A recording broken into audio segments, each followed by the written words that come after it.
혹시 강제 집행을 해도 될까요? 이렇게 물어보고 제가 6억에 낙찰 받았거든요. 대출이 4억 5천이 나오고 그 사람이 보증금 1억 5천 들어가서 들어간 돈 영원에 1억 번 거죠. 그쵸? 용기만 있으면, 정보와 용기만 있으면 이러면 인테리어가 안 돼 있을 거라고 유추가 가능하겠죠. 그분은 순식간에 1억을 진짜 버셨네요. 네네. 이런 거 보면 너무 재밌지 않아요? 당시 시세가 한 5억 정도였거든요. 3천만 원 정도 싸게 받은 거죠. 지금 2년 뒤 지금은 6억 5천에서 6억 8천까지. 인구가 줄면 사람들이 부동산이 폭락할 거라고 생각을 하는데 사실 반대입니다. 잃을까 봐 무서워서 두려운 것 때문에 시작을 못해요. 지금 이제 시작만 하시면 된다. 안녕하세요. 예. 마이크만 좀. 네, 들어오세요. 집보다는 학원이라 가지고. 약간 공부방 같은 느낌이 맞아요. 드네요. 공부방이에요. 자기소개 먼저 좀 부탁드립니다. 네. 안녕하세요. 저는 아이들 영어를 가르치면서 부동산 투자도 같이 하고 있는 레나입니다. 어떤 부동산을 어떻게 가지고 있는지 저희가 궁금해서요. 저는 처음에는 종잣돈이 너무 없어서 빌라부터 시작을 해서 지금은 아파트만 4채 소유하고 있고요. 아파트요? 네. 네. 아파트, 수도권 아파트 3채, 지방 아파트 1채, 그다음에 공장도 하나 보유하고 있습니다. 이런 거 안 해도 되지 않나요? 저는 뭐든 해야 된다고 생각하는데. 그러면 오늘 하루 종일 레나 대표님만 따라다니면 배울 수 있는 건가요? 네, 오늘 최대한 다 보여드리도록 노력할게요. 오늘 또 너무 좋게 경매장에 갈 일이 있어서 경매 A부터 Z까지 다 보실 수 있을 것 같아요. 지금 한 10시 반까지 가야 돼서 움직일까요? 예. 오늘 일정이 어떻게 될까요? 요즘에 제가 주거용은 또 규제도 많고 그러다 보니까 비주거용으로 경매를 많이 보고 있거든요. 그리고 끝나고 바로 법원 옆에 또 경매물건 하나 나왔더라고요. 그것도 한번 보고 사무실로 복귀해가지고 물건도 조금 분석해보고 그렇게 하면 하루가 끝날 것 같습니다. 그러면 이 법원을 갈 때는 네. 필수로 가져가야 되는 것들이 있나요? 신분증, 도장, 그 다음에 이제 입찰서라고 해서 내가 얼마에 낙찰받을 거다 하는 그 서류가 있거든요. 그것도 가져가야 되고 그거는 가서 쓰면 되는데 초보자분들은 써서 가시는 게 좋아요. 그거 3개, 그 다음에 입찰 보증금. 보증금은 얼마예요? 보증금은 최저가가 있어요. 최저가의 10%를 수표로 가져가시면 됩니다. 영어 선생님 하신다 그랬는데 네네. 투잡을 하시는 건가요? 맞아요. 투잡이에요. 어쩌다가 그렇게 하게 되셨나요? 원래 대학생 때 해외 유학을 했었는데 영국에 있었습니다. 학비가 너무 비싸서 이제 한국 와서 영어 강사를 해보자 하고 시작을 했는데 벌써 8년차 하고 있고요. 월급이 너무 적더라고요. 그래서 이대로는 안 되겠다 해서 투자를 해야겠다. 그게 부동산이 된 거예요. 혹시 학비가 어느 정도였는지 알 수 있을까요? 학비가 한 학기 6천만 원 정도. 입학할 때 당시에는 장학금도 받고 그렇게 부담되는 숫자는 아니었는데 장학금이 안 나오는 순간부터는 제가 그렇게 부유한 집안에서 자란 사람이 아니어서 부모님한테 이렇게 내달라고 하는 게 싫더라고요. 그래서 휴학을 했고 네. 그걸 모으고자 한국 와서 영어 강사를 시작했고 네. 부동산 투자를 시작한 거죠. 그러면 부동산 투자는 얼마로 시작하셨나요? 부동산 투자는 처음에 투자했을 때 금액이 2,500 안 됐어요. 처음에 저축한 금액이 한 1,600만 원 정도였고 부족했던 금액은 친오빠한테 빌렸었어요.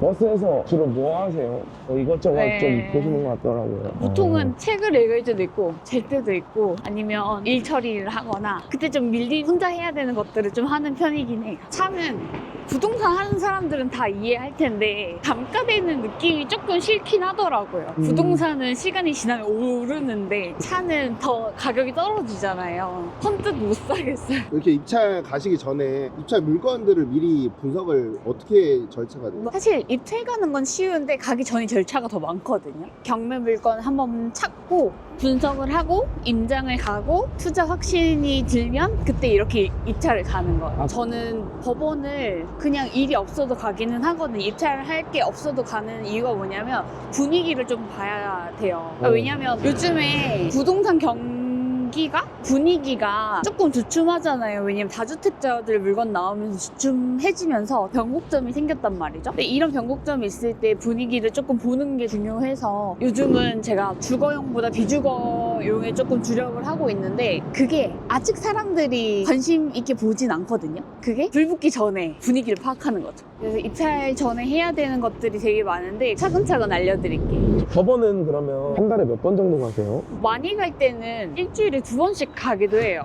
이 입찰하는 과정은 어떻게 되는 건가요? 입찰장에 들어가서 입찰 기입표를 작성을 하고 봉투에 넣어서 그걸 집행관님한테 드리면 입찰이 완료가 돼요. 입찰서를 쓸 때 가장 많이 하는 실수가 뭔가요? 숫자 헷갈리는 거, 뭐 금액을 헷갈린다던가 아니면 타경 번호를 헷갈린다던가 그 둘 중에 하나인데 그 둘 중에 하나라도 제대로 못 쓰면 큰일 나는 거죠. 나나님이 보신 건 하나인가요? 오늘 물건 하나 봤어요. 공장 봤습니다. 공장 어디 네. 있는 공장이요? 서울에 있는 아파트형 공장인데 가산 디지털 단지에 있습니다. 여기서부터는 찍으면 안 돼요. 알겠습니다. 1등이 네. 지금 12억 넘어가는 거라고 있거든요. 근데 그게 18평이 10억 5천짜리 물건이 있던데. 그 작은 거죠. 18평이 아니었나요? 28평 물건이었구나. 방금 이게 무슨 상황이에요?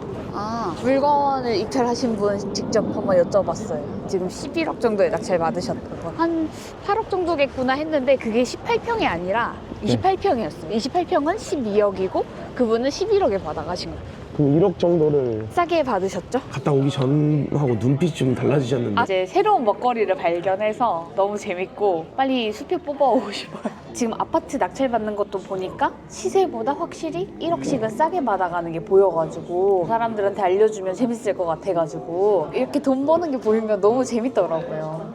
어떤 상황이 있었었나요? 제가 지도를 살짝 보여드릴게요. 여기 건영 아파트라는 곳이에요. 지금 여기에 원래 지하철이 없었는데 신안산선이라는 지하철이 곧 생겨요. 예. 이미 지금 착공이 진행이 됐고 곧 네. 완공이 될 거거든요. 이거 타고 어디 갈 수 있는가 이게 중요하거든요. 어디로 가야 좋은 교통망일 것 같으세요? 시청? 고속터미널? 고터? 여의도? 맞아요. 얘가 이거 타고 여의도까지 진짜 몇 분이면 갑니다, 이제. 또 이게 재건축까지 추진이 되고 있어요. 나와 있는 매물이 한 12억인데 이분이 11억에 낙찰 받으셨어요. 네. 그분은 순식간에 1억을 진짜 버셨네요. 네. 이런 거 보면 너무 재밌지 않아요? 지금 싸게 받을 수 있는 것도 있지만 전체적인 부동산 사이클로 봤을 때 얘가 더 미래 가치가 좋다라고 하면 그것도 이제 2번 수익을 먹는 거잖아요. 그러면 그런 것들은 어떤 식으로 좀 알아보나요? 저는 경매는 그냥 싸게 사는 수단일 뿐이지 단 하나의 수단이 돼서는 안 되거든요. 그래서 저는 경매를 보기 전에 큰 흐름을 먼저 봐요. 지역 흐름. 강남이 오르면 그 다음 누가 오르면 동작구가 오르고 강동구가 오르고 성동구가 오르고 이런 식으로 순서대로 올라요. 그래서 그 도미노를 따라가다 보면 곧 상승할 곳들을 경매를 싸게 받는 거죠. 그래서 실제로 제 수강생도 강서구에 있는 아파트인데 수강생이 낙찰을 받았던 물건이에요. 당시가 24년도거든요. 24년도에 저희가 분석을 했을 때 강서구가 가격이 하나도 안 올랐을 때였어요. 영등포구도 오르고 그러니까 여기도 상승 압력이 곧 있을 거다 이런 판단을 좀 했었고 네. 정말 부동산에 대해서 아무것도 모르는 친구였거든요. 네. 당시 시세가 한 5억 정도였거든요. 3천만 원 정도 싸게 받은 거죠. 지금 2년 뒤 지금은 6억 5천에서 6억 8천까지 거래가 되고 24년도에 샀으니까 이제 26년도잖아요. 2년을 갖고 있어서 세금 하나 없이 이걸 팔 수 있어요. 월세도 안 들어가 본 친구였거든요. 근데 피디님 월세 들어가 보신 적 있으시죠? 있죠. 훨씬 앞서 나가고 계신 거예요 지금. 이제 시장만 하시면 된다. 저는 시장 경매만 봐서 뭐 3,000원, 5,000원, 6,000원 근데 이런 식이 아니라 진행이 어떻게 되는 거예요? 이거는 이제 경매 기본 개념 먼저 좀 생각을 해봐야 되는데 경매가 왜 나온다고 생각하세요? 이제 그 사람이 빚을 지고 못 갚아서 맞아요. 채무 이행을 못한 사람들의 자산을 처분을 해서 돈을 빌려준 사람들한테 다시 돌려주는 행위거든요. 그 사람이 돈을 못 갚았어요. 법원으로 넘어와요, 이 사건이. 그러면 이 법원에서 경매 개시를 해요. 사람들이 이 물건을 저처럼 분석해서 들어오겠죠. 그래서 낙찰을 받아요. 그 이후로 이제 소유권 이전이 돼서 제 물건이 되는 거죠. 내가 낸 돈으로 돈을 못 받은 사람들한테 돈을 다 이제 배당을 해주는 거예요. 우리가 이제 경매를 하고 싶으면 어떤 절차를 겪게 되냐면 첫 번째는 우리가 물건이 어떤 물건이 나왔는지 분석을 해야 되잖아요. 그러니까 분석을 첫 번째로 하고 두 번째는 임장을 가요. 이 물건이 어떤지 이런 거 한번 확인을 해보고 세 번째는 입찰을 가요. 법원에 가가지고 입찰서를 작성해서 내가지고 낙찰을 받는 거죠. 네 번째는 낙찰을 받고 나서 네. 그 낙찰된 물건에 대해서 처리를 해야 되잖아요. 그쵸 그쵸. 안에 살고 있는 사람을 내보내야 되고 만약에 내가 이걸 팔 거면 또 매도도 해야 되고 뭐 이런 식으로 낙찰 받고의 후에 과정을 하고 나면 완전히 내 거가 되거나 아니면 내가 이걸로 물건을 팔아서 수익을 낼 수도 있는 거겠죠. 일반 사람들이 11억이라는 현금을 가지고 있기가 쉽지가 않은데 그쵸. 그런 금액들은 어떤 식으로 충당을 하나요? 보통 대출을 지금 생애 최초이신 분들은 15억 이하까지는 6억까지 대출이 나와요. 근데 그 6억은 다 해주는 게 아니라 네. 내 연봉 대비 6억 대출이 나오는지 확인을 해보셔야 돼요. 만약에 나온다라고 하면 6억 대출을 받고 나머지 금액은 현금으로 조달을 하는 거죠. 조달하는 기간이 이제 본인이 이렇게 할 수 있는 건가요? 아니요. 한 달 정도 줍니다. 두 달은 넘어가지 않고 그래서 현금을 보유하고 있어야 돼요. 최근에도 경매에 낙찰받아서 된 케이스도 있나요? 먼저 하나 또 보여드릴까요? 네네네. 이거 지금 얼마일 것 같아요? 이거 언제 낙찰받았냐면 작년 11월 3일 4개월 전이죠? 4개월 전이면 뭐 한 500만 원 올랐을까요? 500만 원.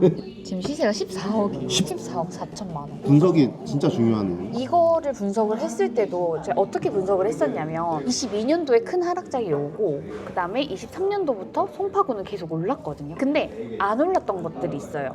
구축, 생활권이랑 먼 곳들 이런 것은 안 올랐었는데 이 당시가 송파구의 그런 구축 아파트나 이런 것들도 오르는 시기였었어요. 타이밍을 잡은 거죠. 그래서 경매로 싸게 받는 것보다 큰 그림에서 싸게 받는 게 더 중요하다. 그러면 혹시 네. 우리 대표님이 보시는 다음 오를 곳은 어디일까요? 어떻게 힌트라고? 힌트는 아직 오르지 않은 곳들이 있어요. 그렇다고 너무 구석진 서울은 안 돼요. 압구정 현대아파트는 이번 하락장에 떨어지지도 않았거든요. 근데 경기도의 끝자락에 있는 곳들은 아직 상승도 못했어요. 계속 떨어지고 있어요. 내가 할 수 있는 최고의 급지를 매수하는 게 가장 좋다. 이게 서울의 입주 물량이에요. 적정 수요라고 하는 거는 서울의 인구 대비 적정한 수요예요. 그게 46,000세대 정도 되거든요. 근데 지금 어때요? 전멸이죠. 네. 이렇게 공급이 없는데 수요는 있어요. 그럼 가격이 오를 수밖에 없는 상황이 네. 계속 생기고 지금 월세나 전세 물건도 굉장히 없어요. 이것도 지표로도 볼 수 있거든요. 지금 빨간색이 전세고 이게 월세거든요. 지금 완전 바닥이죠. 이게 그 지금 다주택자들이 만약에 내가 집이 있어요. 근데 새로운 아파트를 사서 그 집에 전세나 월세를 못 둬요. 무조건 들어가서 살아야 돼. 네, 실거주를 지금 2년 맞아요. 그것 때문에 전세나 월세를 만들어주는 다주택자가 없어진 거예요. 지금은 내가 무조건 들어가서 살아야 되니까 네. 전세나 월세를 넣을 수가 없는 없구나. 거죠. 그러니까 계속 오르는 거예요. 오늘은 이 물건을 보러 갈 건데 이 물건이 아주 재밌는 물건이에요. 목동에 이렇게 신시가지 아파트들이 있거든요. 이 신시가지 아파트들이 지금 다 재건축을 앞두고 있어요. 재건축이 된다라고 하면 학군을 누리는 아주 신축 아파트가 되는 거겠죠. 그래서 이 물건이 재밌는 이유가 뭐냐면 길동이랑 개동이가 결혼을 했어요. 우리 그러면 집을 사자. 너의 지분 반, 나의 지분 반 이렇게 공동 명의로 집을 샀어요. 근데 길동이랑 개동이가 늘 사이가 좋을 순 없잖아요. 이혼을 하게 된 거예요. 아이고. 그쪽에서 가져가야 되겠죠. 아니면 길동이랑 개동이 중에서 이혼을 하지 않더라도 길동이가 도박을 한 거예요. 이 집이 경매로 넘어갔을 때 그 길동이의 지분만 경매로 넘어와요. 그걸 지분 경매라고 얘기해요. 그래서 오늘 지분 경매 보러 갈 거거든요. 지분 경매는 대출이 안 나와서 초보자들은 조금 접근하기가 힘든데 이 물건을 잘 해결을 한다라고 하면 만약에 내가 8억 4,200에 샀어요. 그리고 그 반의 지분을 갖고 있는 그 지분권자한테 8억에 샀다고 쳐봐요. 그럼 한 16억, 17억 정도 되겠죠. 근데 만약에 이 물건이 20억짜리다. 나는 그만큼의 차익을 얻을 수 있는 거죠. 이 물건이 재건축이 되고 있다고 했잖아요. 재건축 단계 중에서 조합 설립 인가가 나면 매수 매도가 안 돼요. 조합 설립이라고 하는 거는 재건축을 진행하는 그런 조합을 결성하는 거거든요. 그게 결성이 되면 그 집을 사고 팔 수가 없어요. 투기를 방지하기 위해서. 그럼 오늘 가서 그것도 확인해봐야겠네요. 맞아요. 그게 지금 조합 설립 인가 직전이거든요, 이게. 근데 이게 제가 매수를 했어요. 근데 조합 설립 인가가 났어요? 그럼 못 팔잖아요. 그런 리스크도 있기 때문에 오늘 그런 것들 좀 확인을 한번 해보고 그런 건 어떻게 확인할 수 있는 건가요? 부동산에 가거나 조합 사무실에 가거나 확인을 할 수 있습니다. 그럼 여기로 한번 넘어가 보실까요? 네, 좋습니다. 바로 여기인가요? 네. 임장할 때는 그러면 네. 어떤 걸 주로 보세요? 일단은 가격이 가장 중요하고 그 다음에 이 물건은 재건축 아파트여가지고 재건축 단계에 따라서 확인해야 되는 것들이 있거든요. 아까 얘기했던 것처럼 조합 설립 인가가 나면 지금 네. 서울은 매수 매도가 어려우니까 그게 언제쯤 날 건지 예정이나 계획 같은 것도 현장에서 들어보고 뭐 살려는 사람들이 많은지 팔려고 하는 사람들이 많은지 이런 것도 물어보고 아, 그러면 부동산을 가시나요? 부동산도 가고 조합 사무실을 갈 수 있으면 한번 가보려고요. 근데 재건축 된다 그러면 이미 많이 오른 거 아니에요? 근데 그게 미래의 가격이 어떻게 될지 모르잖아요. 그리고 여기 특이점이 뭐냐면 학군이 진짜 좋아요. 그래서 사람들이 많이 여기로 오고 싶어 하죠. 아무래도 자녀 교육도 있으니까. 그쵸. 그러면 이렇게 임장을 가실 때는 학군 위주로 좀 보시나요? 이제 학군이나 네. 역세권이나 편의시설이거나 아니면 뭐 신축이거나 이런 것들을 다 종합적으로 봐요. 제일 먼저 보는 게 역세권이랑 학군. 요즘 대출 규제 얘기 이런 거 많이 나오는데 대출 규제가 대출을 사람들이 많이 받다 보니까 대출을 조금 적게 하라고 금액대별로 대출을 막아놨어요. 대출 규제는 더 심화가 될 가능성이 있습니다. 1주택자 뭐 이런 것들에 대한 얘기가 되게 많던데 지금 주택을 갖고 있으면 수도권에 두 번째 집을 살 때 대출이 아예 안 나와요. 1주택자는 새로운 주택을 사기가 어렵고 무주택자가 새로운 집을 사기는 좋죠. 그리고 네. 무주택자들도 집을 사면 꼭 실거주 해야 한다. 이쪽 뒤쪽으로 갈까요? 육동이 네네. 여기네요. 지금 경매 물건이어서 내부를 보는 건 어렵고 주변이나 이런 것들을 확인하고 이제 부동산 가서 이야기를 좀 나눠볼까 해요. 이게 엄청. 사실 부동산 잡겠습니다 하고 지금 이렇게 하는 거잖아요. 좀 위험한 정책이에요, 지금. 자본주의 시장의 원리에서 가격 조정을 하는 거는 딱 두 개밖에 없거든요. 수요와 수요와 공급 또는 금리. 그래서 그 두 개를 해결하지 않는 이상 쉽지는 않을 것 같아요. 이쪽 아파트거든요. 아, 여기구나. 그래서 저는 이제 경매 물건을 볼 때 가장 네. 많이 보는 거는 외부 창틀이에요. 이유는 뭔가요? 인테리어 유무를 좀 알 수 있어요. 왜냐면 그 샤시를 할 때 보통 인테리어도 같이 하거든요. 다른 인테리어는 몇백이면 끝나거든요. 샤시는 1,000만 원이 넘어가요. 아, 이게 물건 11층이거든요. 네. 여기서 세봐요. 하나, 둘, 셋, 넷, 11. 하나도 안 돼 있네요. 지금 샤시가 안 돼 있죠? 그럼 이러면 인테리어가 안 돼 있을 거라고 유추가 가능하겠죠. 저는 낙찰 받으면 네. 지금 뭐 살고 있는 분이 있는 거잖아요. 네. 이런 거에 대한 문제도 엄청 많겠어요. 그죠. 그거를 내보내는 걸 명도라고 하는데 명도는 제가 진짜 많이 해봤거든요. 방목 들고 가시고 아니요. 조폭을 좀 아시나요? 웃으면서 안녕하세요. 혹시 강제 집행을 해도 될까요? 이렇게 물어보고 더 무섭다. 다 대부분 대화로 다 이야기가 됐고 낙찰 제가 받아가지고 그 사람이 나가야 되잖아요. 근데 여기 살고 싶대요. 사르라고 했어요. 그 물건이 이제 한 7억 정도인데 제가 네. 6억에 낙찰 받았거든요. 대출이 4억 5천이 나오고 그 사람이 보증금 1억 5천 원 들어가서 네. 들어간 돈 영원에 1억 번 거죠. 이게 사실 정보만 있었으면 누구나 다 했을 수 있는 거잖아요. 그죠. 용기만 있으면 정보와 용기만 있으면 저 이제 부동산에 한번 가보려고. 곳곳에 부동산도 많이 가보셔서 친한 분들도 많겠네요. 맞아요. 가끔 밥 먹어요. 이거 네. 경매 나왔는데 이거 낙찰 좀 받아와 하면 네 하고 받아오고 금매가 나오면 저한테 먼저 연락이 와요. 다짜고짜 얼마 있어? 저 돈 없어요. 혹시 그러면 이쯤에서 자산 한번 물어봐도 되나요? 자산이요? 네. 뭐 제대로 안 세보긴 했는데 20억은 넘는 것 같아요. 20억이요? 네. 그게 이제 1,600만 원부터 시작한 몇 년 만에 한 5, 6년 정도? 연봉이 4억이 넘으시네요. 연봉 소소해요. 제가 한번 잠깐 다녀올게요. 안녕하세요, 사장님. 사장님, 칼단지 보고 있는데 이거 조합 설립 인가가 언제쯤 나요? 그 전에 사야 되잖아요. 그러면 네, 알겠습니다. 감사합니다. 이야기만 나누다 오셨나요? 네, 이야기만 나눠도 아는데 그 조합 설립이 이번 달 내로 나올 것 같아서 이 물건은 경매로 입찰하면 안 될 것 같아요. 네. 임장을 안 나왔으면은 몰랐을 건데 맞아요. 어떻게 약간 헛수고라고 좀 느껴지지도 않나요? 아니요. 이렇게 부동산 사장님이랑 라포를 좀 형성해두면 나중에 또 좋은 물건 있으면 또 저한테 연락이 오거든요. 그 사장님이랑 나랑 맞는지 조금 확인을 해보고 좀 트라이를. 혹시 또 다른 곳 임장도 가나요? 이제 사무실로 출근을 좀 해야 돼서 물건 어떻게 찾는지 그런 것도 알려드리고 저녁에는 또 직원들이랑 회의가 있어가지고 사무실로 지금 출근을 해보겠습니다. 좋습니다. 사무실로 가시죠. 좀 청년들이 희망이 없다, 가망이 없다 그러는데 그쵸. 부의 사다리가 네. 끊겼다 이런 얘기 많이 하죠. 그 이유가 진짜 집인 것 같아요. 진짜 예. 되게 절망적인 일이긴 한데 사실 조금만 주위를 둘러보고 조금만 알아보면 할 수 있는 것들이 되게 많거든요. 네, 그래서 용기를 잃지 않았으면 좋겠다 이런 생각도 듭니다. 들어오시죠.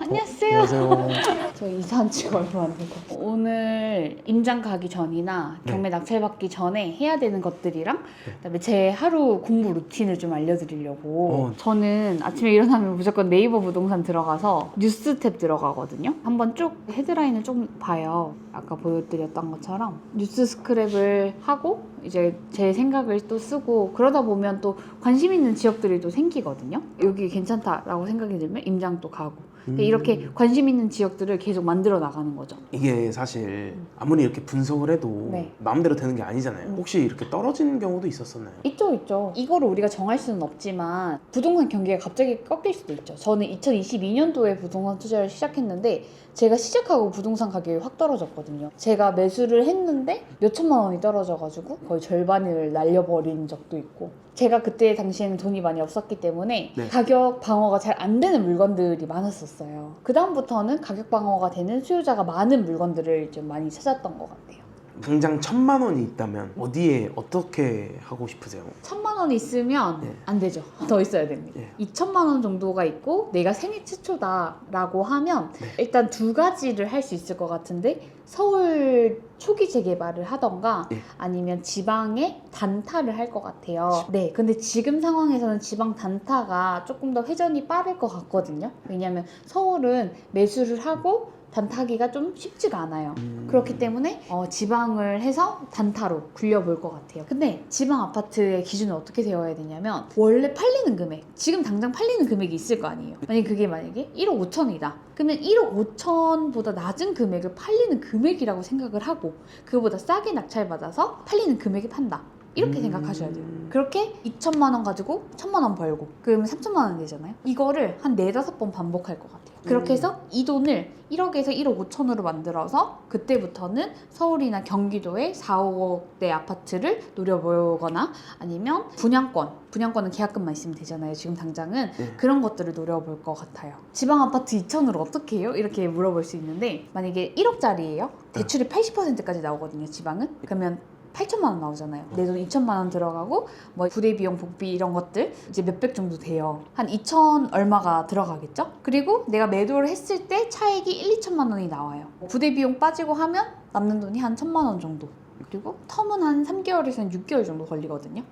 근데 중요한 건 팔리는 걸 사야 된다. 팔리는 걸 사야 되고 팔리는 금액에 팔아야 한다. 그게 진짜 중요합니다. 2천이면 2억 그게 될나요? 봐봐요. 2천으로 1,000만 원 50%면 1,000만 원이잖아요. 그럼 3천만 원이죠. 3천만 원에 여기서 조금 내가 업그레이드 돼가지고 뭐 한 80% 벌었다 라고 하면 한 5천 정도 5-6천 정도 모이잖아요. 6천에서 또 한 50% 벌었다 이렇게 하면 3천 벌리는 거잖아요. 이렇게 계속 맺혀가는 거예요. 네, 이걸 하면서 뭐 에어비앤비나 아니면 부업이나 알바 같은 걸 해가지고 현금을 최대한 많이 모을 것 같아요. 저는 실제로 월급은 다 저축하고 단기임대랑 뭐 베이비시터랑 영어 과외 있었어요. 이걸로 이제 생활비를 충당을 하고 당시에 받았던 월급은 다 저축을 하고 그 돈 모아서 투자하고 이렇게 했었어요. 그래서 월급은 건들면 안 된다.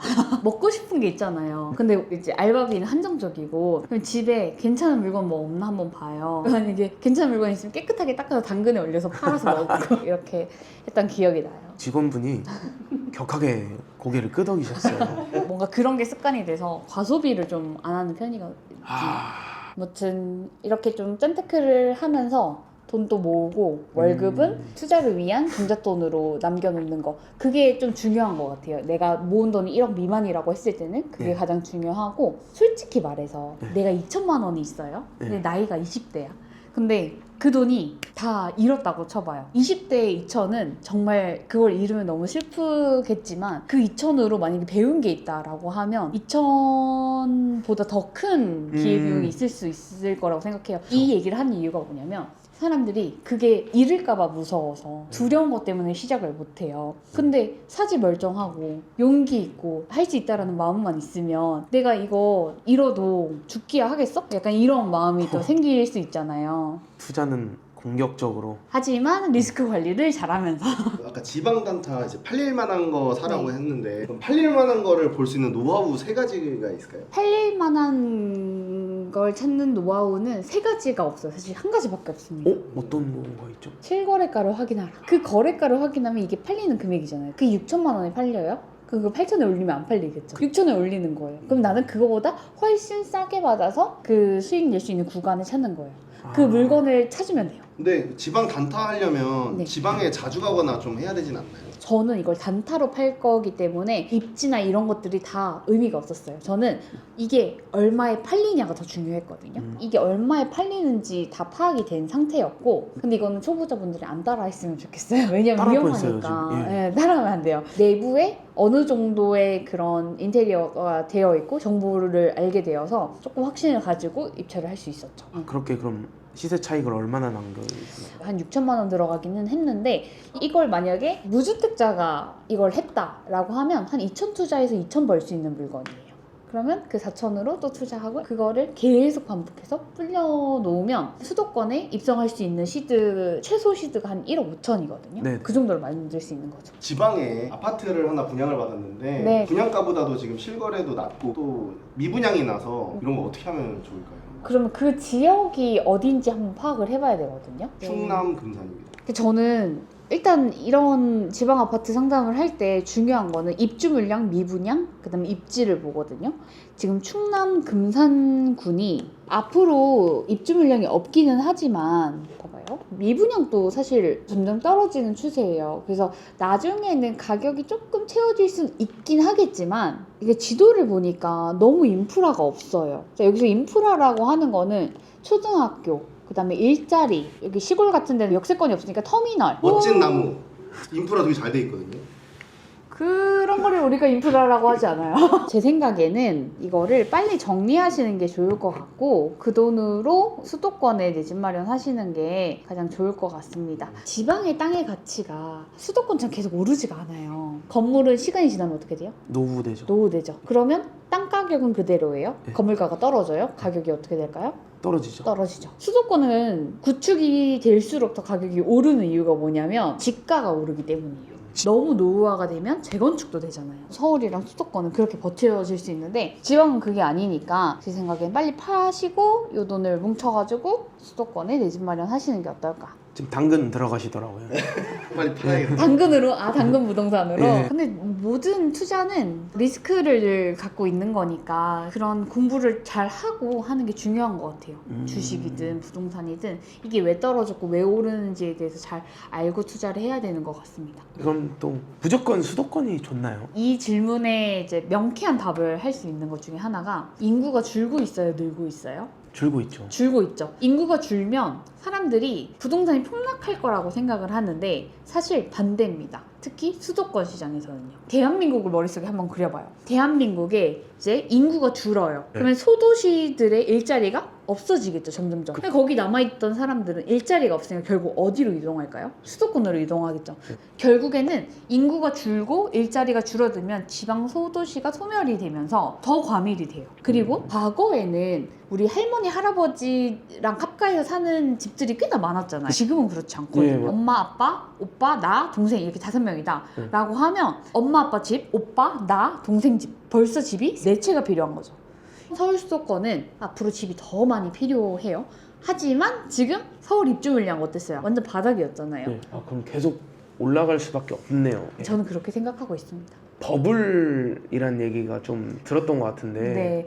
근데 이게 버블이라고 하는 게 예. 옛날에 서브프라임 모기지 사태가 2008년도에 있었잖아요. 그게 뭐냐면 부실한 채권이 계속 만들어지는 거예요. 미국에서 발생된 일이었죠. 이때 대출을 막 해준 거예요. 집값이 만약에 5억이면 5억 1,000을 해줬어요. 강아지 이름으로도 대출을 맞아요. 해주고 그래서 금융위기가 발생을 했고, 우리나라는 내 연봉의 40% 이상을 해주지 않아요. 내 연봉에서 원금과 이자가 40% 이상이면 대출이 아예 안 나와요. 내가 갖고 있는 모든 대출 합쳐서 40% 이내여야 돼요. 그러니까 버블이 생길래야 생길 수가 없죠. 그리고 집값에 대해서 걱정을 되게 많이 하시던데 결국 생각을 해보면 청약을 하잖아요. 청약을 하면 그 분양가가 나오잖아요. 그 분양가는 점점 올라갈 수밖에 없어요. 왜냐면 여러분들 옛날에 과자 같은 것들 가나 초콜릿 뭐 500원 이랬잖아요. 지금 거의 한 2,000 얼마 이러잖아요. 그런 것처럼 물가가 계속 올라요. 집을 지을 때는 땅, 건물, 인력 이렇게 필요하잖아요. 이 가격들도 계속 올라요. 최저시급도 계속 오르고 있잖아요. 얘네들이 오르면 분양가가 오를 수밖에 없어요. 근데 집값 떨어진다라고 얘기하시는 분들은 내 연봉도 떨어진다라고 얘기해야 말이 맞아요. 근데 내 연봉 떨어진다는 거는 동의가 안 되고 집값 떨어진 거는 동의가 되는 거는 어불성설이다. 그쵸. 부동산 경매가 엄청 좋아 보이는데 솔직한 단점이 좀 있을까요? 단점 힘들어요. 사람 내보내는 거 힘들고 물건 찾고 분석하고 좋은 물건 찾아내는 것도 힘들고 근데 한 번 해본 사람들은 그 다음엔 너무 쉽거든요. 한 번 처음에 배우고 그걸 해내는 것까지가 너무 고통스러워요. 그래서 처음이 힘들다. 그럼 대표님이 실제로 거르는 물건들의 좀 공통점이 있나요? 안 팔리는 거. 아무리 좋은 물건이어도 안 팔리면 그거는 저희한테 돈이 아니에요. 이런 물건들이 괜찮죠. 5억 7,600인데요. 8억 500 이 정도면 한 7억 중후반대 매도를 한다라고 생각을 하면 7억대 받으면 괜찮겠죠. 근데 이러면은 세금 같은 거가 좀 많이 나오지 않나요? 무주택자라고 하면 내가 여기 실거주 하잖아요. 취득세도 200만 원 감면이 되고요. 그리고 3년 살면 양도 차익에 대해서도 비과세예요. 내는 게 없어요. 만약에 이게 8억이 됐다. 예. 2억 3천은 그냥 내가 비과세로 먹는 거죠. 꿈이 있으세요? 나중에 경제적으로 더 여유로워지면 결혼하고 아이를 낳으면 그 아이 이름으로 아프리카에 학교를 세워주자. 만약에 이름이 가온이면 가온스쿨. 아프리카에 학교를 세우는데 1억이 든대요. 생각보다 그렇게 많이 들진 않네요. 물가가 달라서 그런가? 열심히 벌어야 됩니다. PD님은 꿈이 뭐예요? 연애요. 연애요? 오늘 옆에서 계속 PD님이 말 걸어주셔가지고 네. 재밌었어요. 아 자주 올까요? 좋습니다. 확실히 이쪽은 경험이 되게 중요하니까 멘토가 있냐 없냐가 진짜 차이가 클 것 같아요. 막 지식은 많아지는데 필요한 지식들은 없는 경우가 되게 많거든요. 그래서 그 실무와 이론을 다 잘하는 멘토를 찾는 게 진짜 중요한 것 같아요. 어쨌든 멘토를 찾는 게 1번인 것 같다. 1번이다. 우리 대표님 하루 종일 같이 했는데 기분이 어떠셨나요? 너무 재밌었어요. 뭔가 이야기를 나눌 수 있는 사람이 있어서 너무 좋았고 설명을 해드릴 수 있어서 너무 좋았던 것 같아요. 저희랑 또 다니면서 느낀 점 또 있나요? 부동산을 처음 겪는 사람들이 저는 쉬운 말로 얘기한다고 했는데 그분들은 어려울 수도 있겠구나. 그러니까 더 쉽게 잘 얘기해야겠다 이런 생각을 했던 것 같아요. 저희도 우리 대표님 덕분에 오늘 많이 배웠습니다. 감사합니다. 혹시 뭐 이 채널을 보는 분들에게 또 한마디 좀 부탁드립니다. 부동산이란 게 되게 막막하게 느낄 수도 있고 나는 못할 거야 라고 생각을 할 수도 있는데 나를 틀에 가두지 마시고 내가 할 수 있는 방법에 대해서 찾아 나가셨으면 좋겠습니다. 그 방법을 통해서 여러분들의 삶이 더 윤택해지길 정말 바라봅니다. 감사합니다. 감사합니다. 오늘 너무 고생하셨습니다. 네, 감사합니다. 네. 안녕. 저 시간은 택시비라도 좀.